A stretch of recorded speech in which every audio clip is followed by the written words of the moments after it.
गीता का चौथा उपदेश, मन और विचारों को कंट्रोल किए बिना जीवन में कभी शांति और सुकून मिलने वाला ही नहीं है।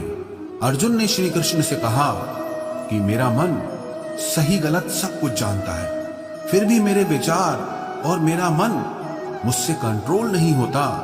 मैं जो करना चाहता हूं वो कर नहीं पाता हूं, और जो नहीं करना चाहता हूं वो मेरा मन मुझसे जबरदस्ती करवाता है। मुझे शांति प्राप्त नहीं हो रही। तो श्री कृष्ण ने अर्जुन से कहा, उसके लिए तुझे अपने मन और विचारों से डिटैच होकर अपने मन और विचारों को सही दिशा में ले जाने की प्रैक्टिस करनी होगी, अभ्यास करना होगा। और ये एक दिन का काम नहीं है। जब तक तू अपने मन और विचारों की गुलामी का त्याग नहीं करता, तब तक तुझे जीवन में कभी शांति नहीं मिलेगी। एक राजा था, वो बहुत बेचैन और परेशान रहता था। एक दिन वो अपने गुरुजी के पास गया और उनसे कहने लगा कि मेरा मन बहुत बेचैन है, मैं बहुत परेशान हूं, मैंने पूरे संसार को जीत लिया है, सब कुछ है मेरे पास, पर मैं खुश नहीं हूं, मेरे मन में सुकून नहीं है, शांति नहीं है। तो गुरुजी ने राजा से कहा कि तुम्हारे नगर में अगर कोई ऐसा व्यक्ति है जिसने सुकून को प्राप्त कर लिया है, शांति को प्राप्त कर लिया है, तुम उसका एक बार कुर्ता पहन लो तो तुम्हारे जीवन में भी शांति आ जाएगी। राजा बहुत प्रसन्न हो गया कि ये तो बहुत आसान काम है। वो अपने राजमहल में आया और राजसभा में वो सबसे कहने लगा कि आप लोगों में से जो भी शांत हो चुका हो, जिसे सुकून मिल गया हो, वो अपना कुर्ता मुझे दे दे। वो बदले में जितना भी धन मांगेगा मैं उसे दे दूंगा। सब लोग एक दूसरे का मुंह देखने लगे। पैसों का लालच आया, लेकिन सबको एक दूसरे की सच्चाई पता थी, क्योंकि किसी की जिंदगी में भी शांति और सुकून नहीं था। सब अपना सर झुकाकर वहां पर खड़े हो गए। फिर उस राजा ने पूरे नगर में ढिंढोरा पिटा दिया कि जिसे भी शांति प्राप्त हो चुकी हो, सुकून प्राप्त हो चुका हो, वो मेरे पास आकर अपना कुर्ता दे दे।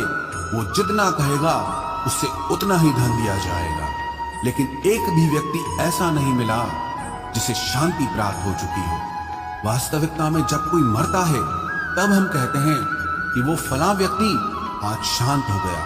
कभी किसी जिंदा इंसान के लिए नहीं सुना कि एक जीता जागता इंसान शांत हो गया है। राजा के सैनिक पूरे शहर में ढूंढते रहे, फिर उन्हें पेड़ के नीचे एक महात्मा तपस्या करता दिखा, जिसके चेहरे पे एक शांति थी, सुकून था। वो सैनिक उस महात्मा के पास आकर पूछने लगे कि क्या आपने शांति प्राप्त कर ली है, सुकून प्राप्त कर लिया है? महात्मा ने कहा, मैं पूरी तरह से शांत हूं। तो सैनिक उसे राजा के पास ले आए। राजा ने उस महात्मा से प्रश्न किया कि क्या आपको शांति और सुकून प्राप्त हो चुके हैं? वो महात्मा कहने लगे, महाराज, मैं पूरी तरह से शांत हूं, मुझे कोई चिंता नहीं, मुझे किसी चीज की लालच नहीं, मुझे कोई इच्छा नहीं है। तो राजा भी बहुत प्रसन्न हो गए कि आखिर वो व्यक्ति मिल ही गया जिसे शांति की प्राप्ति हो चुकी है, जिसे सुकून प्राप्त हो चुका है। तो राजा उस महात्मा से कहने लगे कि हे महात्मा, आप कृपया करके अपना कुर्ता मुझे दे दीजिए, बदले में आप जो मांगेंगे मैं आपको दे दूंगा।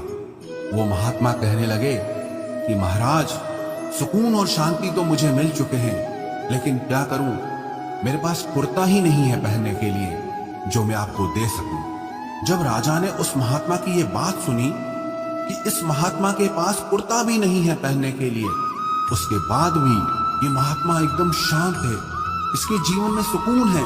मैं सारी जिंदगी धन को जोड़ने में लगा रहा, दुनिया जीतने में लगा रहा, लेकिन मुझे शांति नहीं मिली, सुकून नहीं मिला, क्योंकि शांति और सुकून बाहर की चीज नहीं है, अपने भीतर की चीज है। इसीलिए जब तक कोई व्यक्ति अपने मन और विचारों को कंट्रोल नहीं करता, तब तक उसके जीवन में सुकून और शांति नहीं आती। और गीता का उपदेश हमें यही सिखाता है कि जीवन में शांति चाहिए तो मन को शांत करना।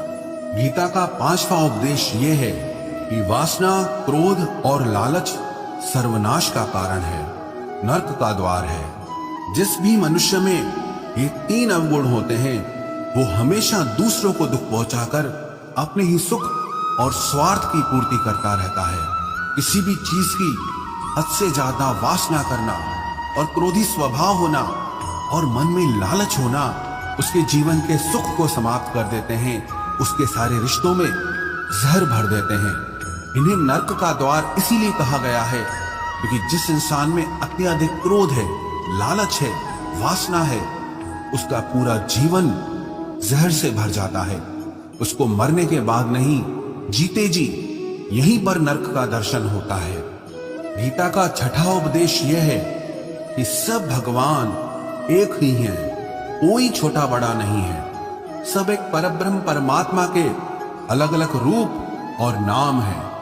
श्री कृष्ण ने गीता के 10वें अध्याय विभूति योग में बताया है कि जितने भी जगत के देवी देवता हैं वो सब मेरी ही विभूति है। मैं ही शिव हूं, मैं ही इंद्र हूं, मैं ही यक्षराज कुबेर भी हूं, मैं ही अग्निदेव हूं, देवताओं के गुरु बृहस्पति भी मैं हूं, समुद्र भी मैं ही हूं, अक्षरों में ओम भी मैं ही हूं, काल का महाकाल भी मैं ही हूं, सारे जगत का नाश, उत्पत्ति और पालन करने वाला भी मैं ही हूं। श्री कृष्ण ने अर्जुन से कहा कि मेरी विभूतियों का कोई अंत नहीं है, इसलिए सब भगवान, सब नाम, सब देवता मेरे ही रूप हैं। इसीलिए तो किसी भी देव या ईश्वर में कभी भेद बुद्धि मत करना, कभी किसी को छोटा बड़ा मत समझना।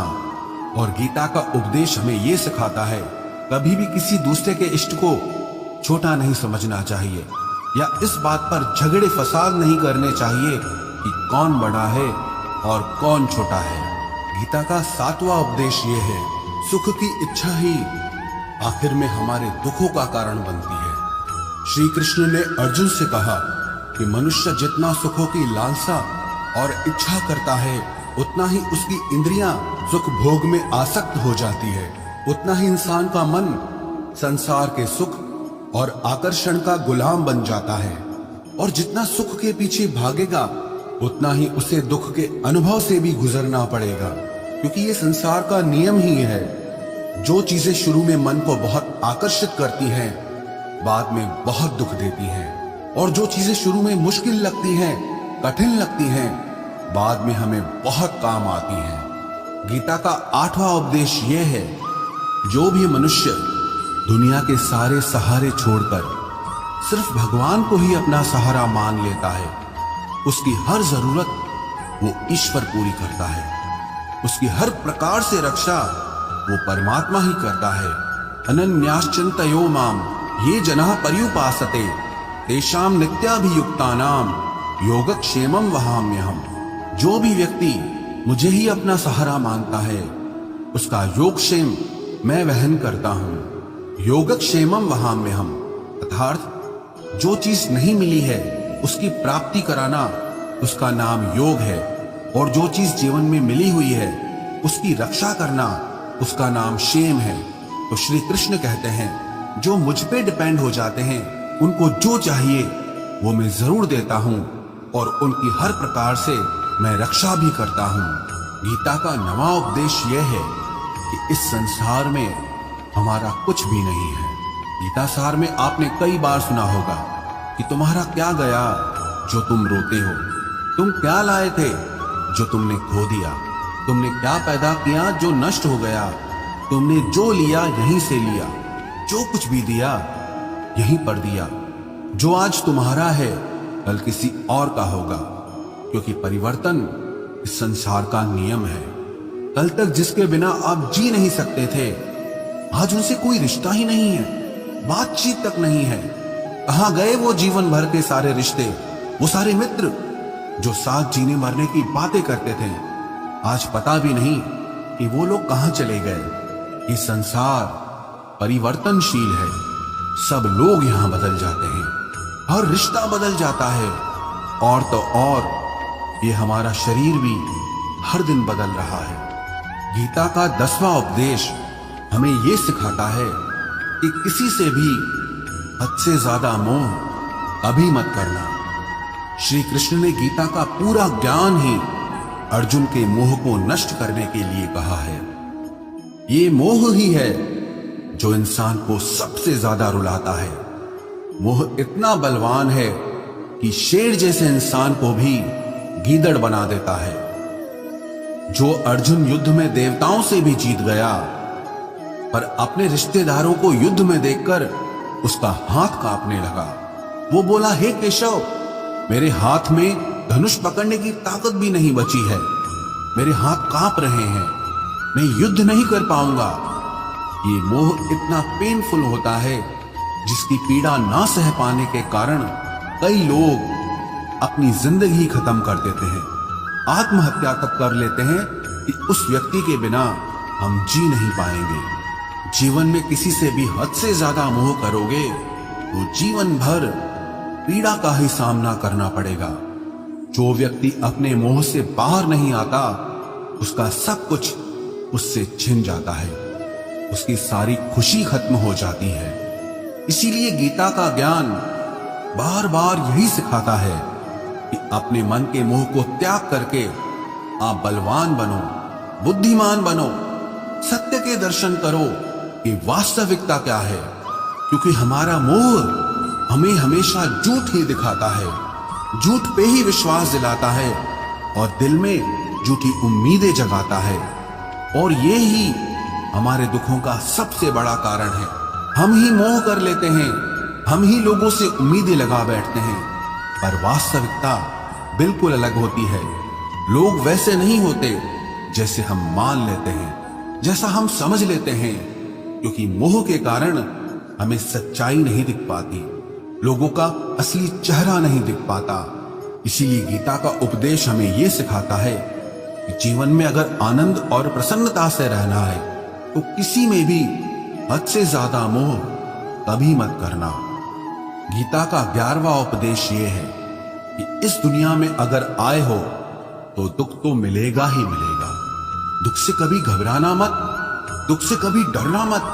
श्री कृष्ण ने गीता में कहा है कि ये संसार दुखालयम अशाश्वतम है, अर्थात ये संसार दुखों का घर है।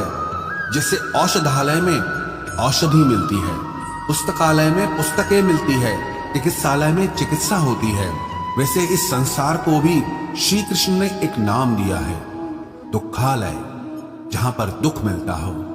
दुख तो यहां हर किसी के जीवन में आता ही है, लेकिन अगर दुख आया है तो सुख भी आएगा। इसीलिए दुख से कभी डरना नहीं चाहिए, क्योंकि ये संसार दुखालय भी है और अशाश्वत भी है।